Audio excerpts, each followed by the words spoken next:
Toronto and Montreal were battlegrounds of the Carnation Revolution. Gilberto Fernandes, Department of History, York University. The Carnation's Revolution is one of the most significant political events of the second half of the 20th century, whose shockwaves were felt around the world. But from an international relations perspective, Canada's connection to the revolution is seemingly negligible. Yet, Canada was more than a mere spectator of the unfolding events. In the months after April 25, 1974, and throughout the turbulent two-year transition to constitutional democracy, many of the revolution's protagonists visited Toronto and Montreal, which the different factions vying for power in Portugal saw as battlegrounds.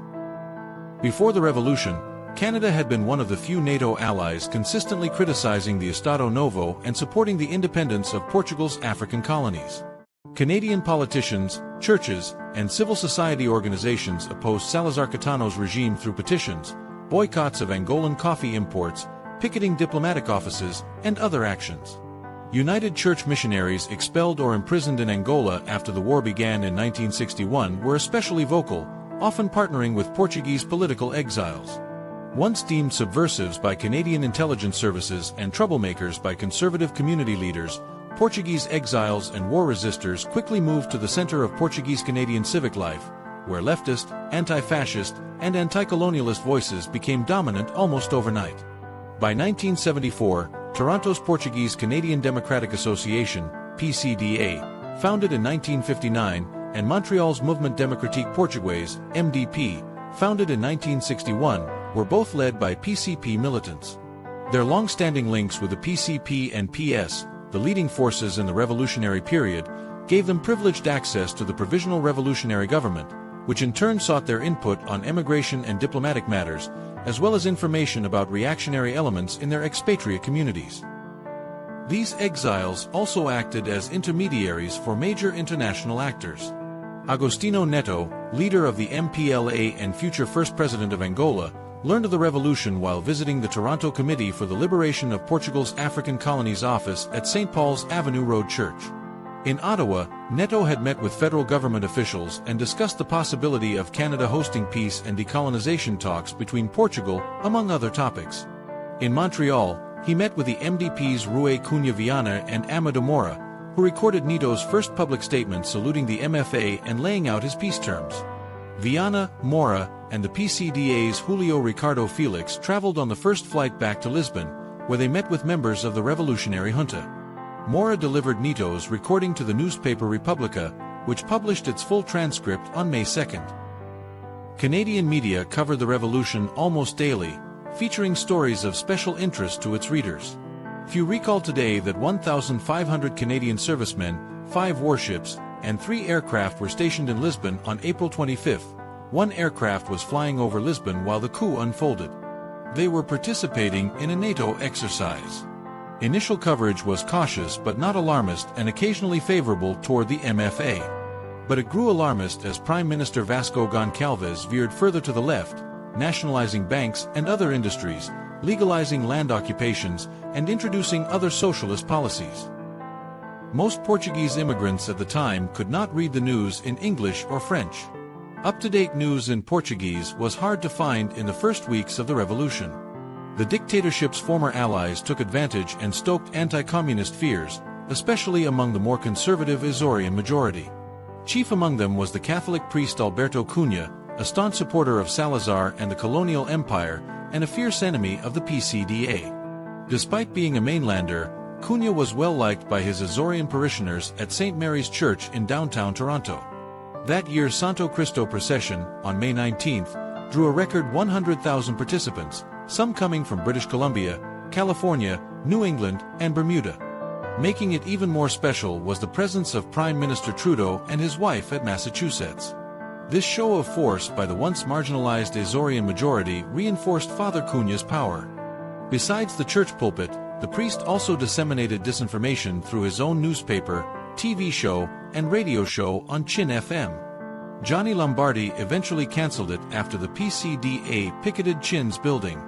The PCDA, together with NDP Alderman Dan Heap, investigated the sources of Father Cunha's wealth and real estate holdings to present incriminating evidence to the Catholic Archdiocese and prompt his removal. Attempts to silence Cunha reached the highest levels when Prime Minister Goncalves brought it to Prime Minister Trudeau's attention at their first-ever meeting in Brussels in May 1975. The Canadians were puzzled that this was the first item raised by Goncalves, but also troubled, given that Trudeau had attended Cunha's procession the year before. Several prominent figures visited Canada during this period. Mario Soares, then Minister of Foreign Affairs, met with a group of Portuguese Democrats in Ottawa while attending a NATO summit in June 1974. Pinto Balsemeo visited Toronto to deliver an information session about the situation in Portugal and his new PPD party. Salguero Maia visited Montreal, Toronto, and Ottawa in September 1974, together with the new Secretary of State for Immigration. The following month, Jose Zika Afonso gave concerts in Toronto and Montreal. These were highly sought-after people in the months following April 25. The fact that they visited Toronto and Montreal is a testament to the PCDA and MDP's organizational capacity and networking, as well as to the importance of these communities for political calculations in Portugal.